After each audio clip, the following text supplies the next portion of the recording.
In a recent CBS 60 Minutes interview, Elon said that when something is important enough, you do it, even if the odds are not in your favor.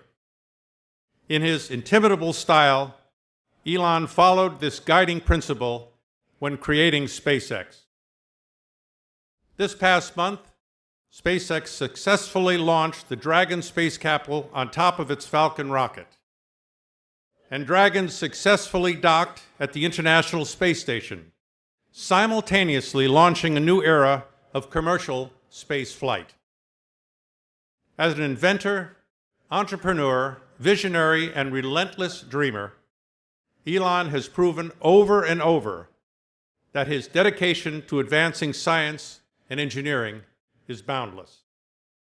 Known for the success of his many companies, SpaceX, Tesla Motors, Solar City, and PayPal, Elon is a Renaissance man with a passion for learning and unleashing the human potential.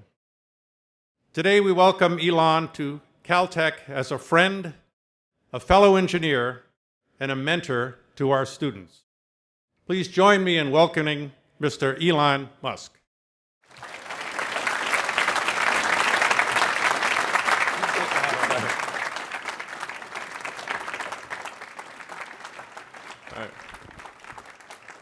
All right.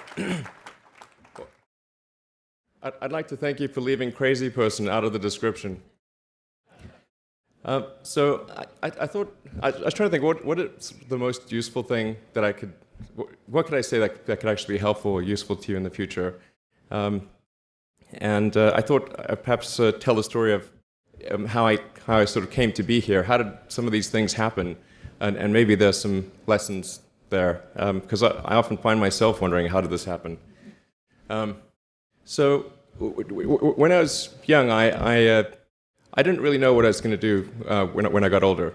People kept asking me, but then eventually I thought that the idea of inventing things would be really cool. And the reason I thought that was because I read a quote from Arthur C. Clarke, which said that a sufficiently advanced technology is indistinguishable from magic, and that's really true. If you go back, say 300 years, the things that we take for granted today would be you'd be burned at the stake for. Being able to fly, that's crazy. Being able to see over long distances, being able to communicate, having effectively with the internet a group mind of sorts. And having access to all the world's information instantly from almost anywhere on the earth. This is stuff that really would be magic, or would be considered magic in times past. In fact, I think it actually goes beyond that, because there are many things that we take for granted today that weren't even imagined in times past. They weren't even in the realm of magic. So it actually goes beyond that. So I thought, well, if I can do some of those things, basically, if I can advance technology, then that's like magic, and that would be really cool. And I also had sort of a slight existential crisis, because I was trying to figure out what does it all mean? Like, what's the purpose of things?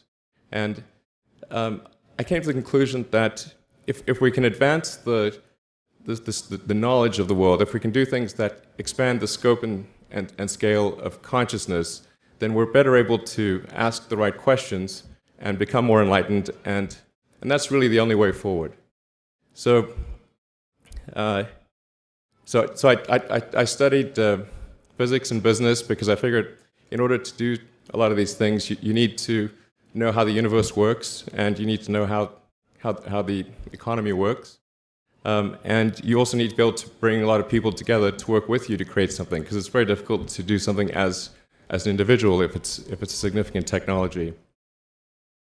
So I originally came out to California to try to figure out how to improve the energy density of electric vehicles, basically to try to figure out if there was an advanced capacitor that could serve as an alternative to batteries. And that was in '95, and that's also when the internet started to happen. and I thought, well, I can either pursue this technology where success may not be one of the possible outcomes, which is always tricky, or participate in the internet and be part of it. So I decided to drop out. Now, obviously, fortunately, we're past graduation, so I can't be accused of recommending that to you. So did some internet stuff. Did a few things here and there. One of which was PayPal. And I think maybe it's helpful to say one of the things that was important then in the creation of PayPal was kind of how it started, because initially, the initial thought was with PayPal was to create an agglomeration of financial services, so to have one place where all of your financial services needs would be seamlessly integrated and work smoothly. And then we had like a little feature which was to do email payments. And whenever we'd show the system off to someone, we'd show the hard part, which was the agglomeration of financial services, which was quite difficult to put together. Nobody was interested. Then we'd show people email payments, which was actually quite easy, and everybody was interested. So this is, I think it's important to take feedback from your environment. You want to be as closed loop as possible. So we focused on email payments and really try to make that work, and that's what really got things to take off. But if we hadn't responded to what people said, then we probably would not have been successful. So it's important to look for things like that and focus on them when you see them, and you correct your prior assumptions. And then going from PayPal, I thought, well, what are some of the other problems that are likely to most affect the future of humanity? It really wasn't from the perspective of what's the rank-ordered best way to make money, which is okay, but it was really what I think is going to most affect the future of humanity. So I think the biggest terrestrial problem we've got is sustainable energy, but the production and consumption of energy in a sustainable manner. If we don't solve that this century, we're in deep trouble. And then the other one being the extension of life beyond Earth to make life multiplanetary. So that's the basis for the latter is the basis for SpaceX, and the former is the basis for Tesla and Solar City. And when I started SpaceX, initially I thought that, well, there's no way one could possibly start a rocket company. I wasn't that crazy. But then I thought, well, what is a way to increase NASA's budget? That was actually my initial goal. So I thought, well, if we can do a low-cost mission to Mars, something called Mars Oasis, which would land seeds with seeds and dehydrated nutrient gel, and you hydrate them upon landing, and then you'd have this great sort of money shot of green plants on a red background, and the public tends to respond to precedents and superlatives, and this would be the first life on Mars, the furthest that life's ever traveled, as far as we know. And I thought, well, that would get people really excited, and therefore increase NASA's budget. So obviously, the financial outcome from such a mission would probably be zero. So anything better than that was on the upside. So I actually went to Russia 3 times to look at buying a refurbished ICBM. Because that was the best deal. And I can tell you it was very weird going there in late 2001, 2002, going to the Russian rocket forces and saying, I'd like to buy 2 of your biggest rockets, but you can keep the nuke. That's a lot more. And that was 10 years ago, I guess, so they thought I was crazy, but I did have money, so that was okay. And after making several trips to Russia, I came to the conclusion that actually my initial impression was wrong about because my initial thought was, well, that there's not enough will to explore and expand beyond Earth and have a Mars base and that kind of thing. But I came to the conclusion that was wrong. In fact, there's plenty of will, particularly in the United States, because the United States is a nation of explorers, of people who came here from other parts of the world. I think the United States is really a distillation of the spirit of human exploration. So, but if people think it's impossible, then, or it's going to completely break the federal budget, then they're not going to do it. So after my third trip, I said, okay, well, what we really need to do here is try to solve the space transport problem, and started SpaceX. This was against the advice of pretty much everyone I talked to. One friend made me sit down and watch a bunch of videos of rockets blowing up. Let me tell you, he wasn't far wrong. It was tough going there in the beginning because I'd never built anything physical. I mean, I'd built like little model rockets as a kid and that kind of thing, but I'd never had a company that built anything physical. So I had to kind of figure out how to do all these things and bring together the right team of people, and so we did all that and then failed 3 times. It was tough going. Because the thing about a rocket is that the passing grade is 100%. You don't get to actually test the rocket in the real environment that it's going to be in. So I think the best analogy for rocket engineering is like if you want to create a really complicated bit of software, you can't run the software as an integrated whole, and you can't run it on the computer it's intended to run on. But the first time you put it all together and run it on that computer, it must run with no bugs. That's basically the essence of it. So we missed the mark there. The first launch, I was picking up bits of rocket near the launch site. It was a bit sad. But we learned with each successive flight, and were able to, eventually with the 4th flight in 2008, reach orbit. And that was also with the last bit of money that we had. So thank goodness that happened. I think the saying is 4th time's the charm. So we got the Falcon 1 to orbit, and then began to scale that up to the Falcon 9, which is about an order of magnitude more thrust. It's around 1 million pounds of thrust.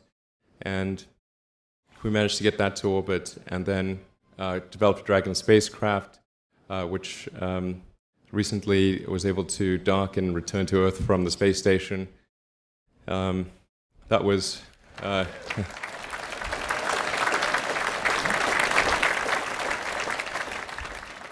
Thanks. That was a white-knuckled event. Yeah, it's a huge relief. Still can't quite believe it actually happened. But there's a lot more that must happen beyond this in order for humanity to become a spacefaring civilization, ultimately a multi-planet species. And that's something I think it's vitally important, and I hope that some of you will participate in that, either at SpaceX or at other companies, because it's just really one of the most important things for the preservation and extension of consciousness. I mean, it's worth noting, as I'm sure people are aware, the Earth has been around for 4 billion years, and civilization, at least in terms of having writing, has been around for 10,000 years, and that's being generous.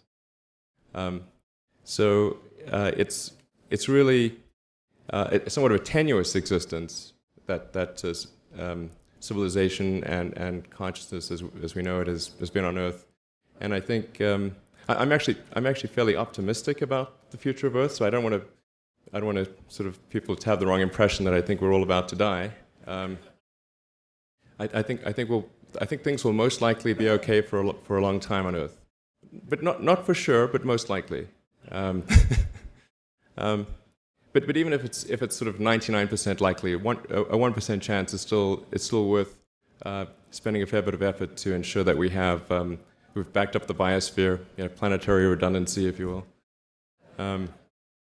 And so I think it's really quite important.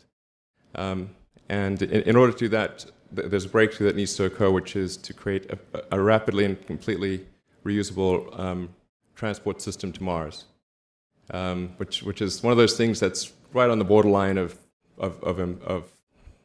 impossible.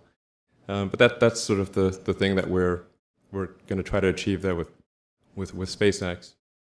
And then on the Tesla front, the goal with Tesla was really to try to show that what electric cars can do, because people had the wrong impression. We had to change people's perception of an electric vehicle, because they used to think of it as something that was slow and ugly and had low range, kind of like a golf cart.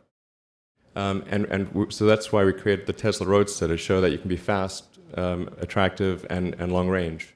And it's amazing how, even though you can show that something works on paper, and the calculations are very clear, until you actually have the physical object and they can drive it, it doesn't really sink in for people. And so that I think is something worth noting. If you're going to create a company, the first thing you should try to do is create a working prototype. Everything looks great on PowerPoint. you can make anything work on PowerPoint.